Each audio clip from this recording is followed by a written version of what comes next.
betapa dalamnya engkau telah jatuh. Bertobatlah dan lakukanlah lagi apa yang semula kau lakukan. Jika tidak demikian, aku akan datang kepadamu dan aku akan mengambil kekidianmu dari tempatnya, jikalau engkau tidak bertobat. Penegasan di sini adalah pertobatan. Dikatakan kaki dia. Ada yang mengerti kaki dia? Ya. Kaki dia artinya adalah hadiran Tuhan. Kehadiran Tuhan. Apa yang terjadi di Efesus, Tuhan tahu. Engkau melakukan semuanya yang rajin itu, ketekunan, tapi engkau telah jatuh sangat dalam. Dikatakan ayat 5. Sebab itu ingatlah betapa dalamnya engkau telah jatuh. Berarti dalam sekali berarti jatuhnya jemaat Efesus ini. Bukan setengah, tapi dalam. Dalam sekali. Mereka itu sangat tekun dulunya. Sangat rajin beribadah. Datang doa syafaat, datang doa puasa, datang doa malam, datang beribadah. Semua kegiatan dia rangkul semuanya. Tapi apa yang terjadi, saudara?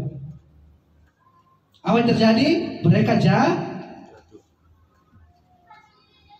manusia kita bisa bohongi, tapi Tuhan tidak bisa kita bohongi. Saudara-saudara yang terkasih dalam nama Tuhan Yesus, ada orang itu hanya datang di saat Natal, hanya datang di saat tahun baru. Maaf ini, saya harus tegaskan ini. Di saat Natal, semua kegiatan dia hadir. Baik lomba solo, semua dia datang. Semua dia ambil alih saya. Kenapa hari Natal, hari besar? Karena banyak orang yang melihat ini. Apakah itu kasih kepada Tuhan? Tapi apa? Makan puji, kesombongan. Jangan sampai di sini tempat ini hanya datang di saat Natal, tahun baru, hari Paskah. Terakhirnya datang saat dia meninggal.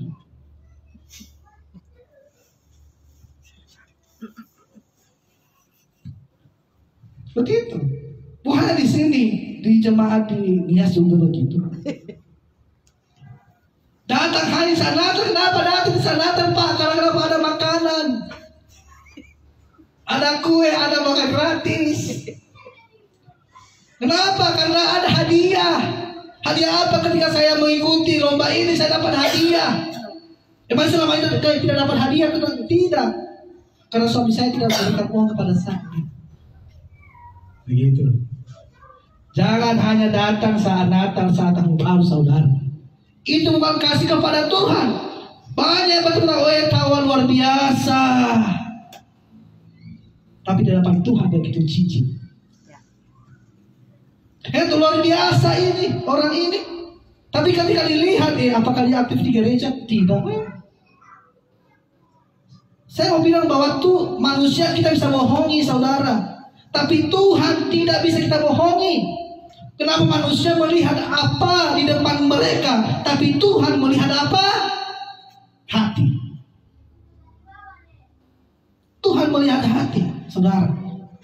Ketika ada Natal, dia semua ambil ke semua kegiatan, baik vokal grup lah, kor, semualah. Itu kesombongan. Sampai dia dipuji-puji orang. Tapi di mata Tuhan tidak dipuji, tapi begitu. Tidak apa-apa kalau kita tidak dipuji di hadapan manusia, tapi di hadapan Tuhan kita tidak akan jempol. Tidak apa-apa kita melalui Tuhan tidak dihargai, tidak bilang wow begitu luar biasa, tapi di hadapan Tuhan Dia melihat hatimu. Amin. Jangan mencari pujian dari manusia, tapi carilah pujian daripada Tuhan. Karena kenapa? Karena upamu sudah Tuhan sediakan di surga. Upah manusia hanya sedikit saja, tapi upah daripada Tuhan adalah mahkota kehidupan. Artinya apa? Engkau telah mati, engkau masuk ke dalam kerajaan surga dan bertemu dengan Bapa muka dengan muka. Jadi firman Tuhan mengatakan bertobatlah.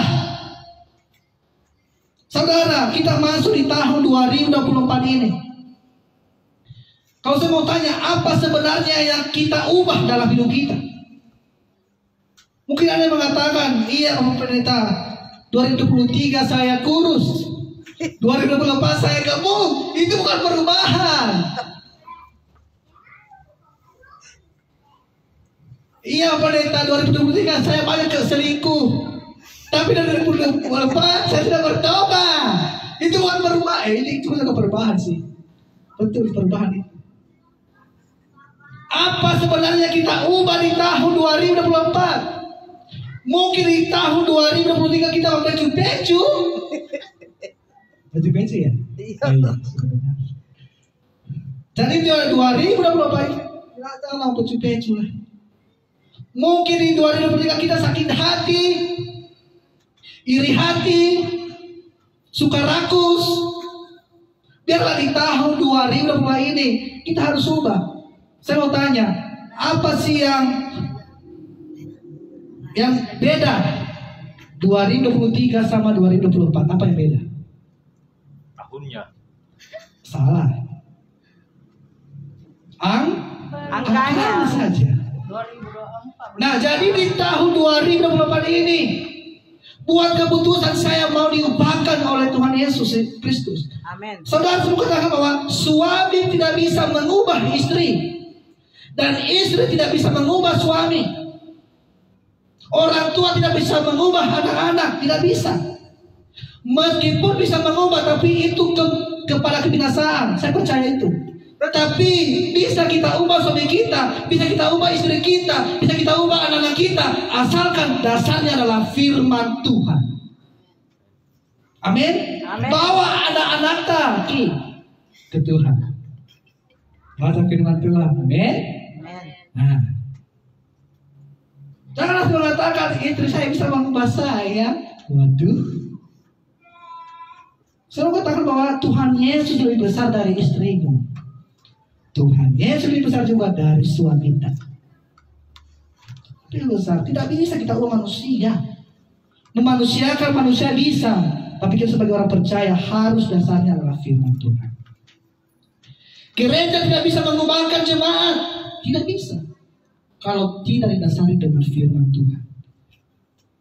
Bapak Gembala tidak bisa mengubah Ibu Gembala, tidak bisa kalau bukan dasarnya adalah firman Tuhan. Mereka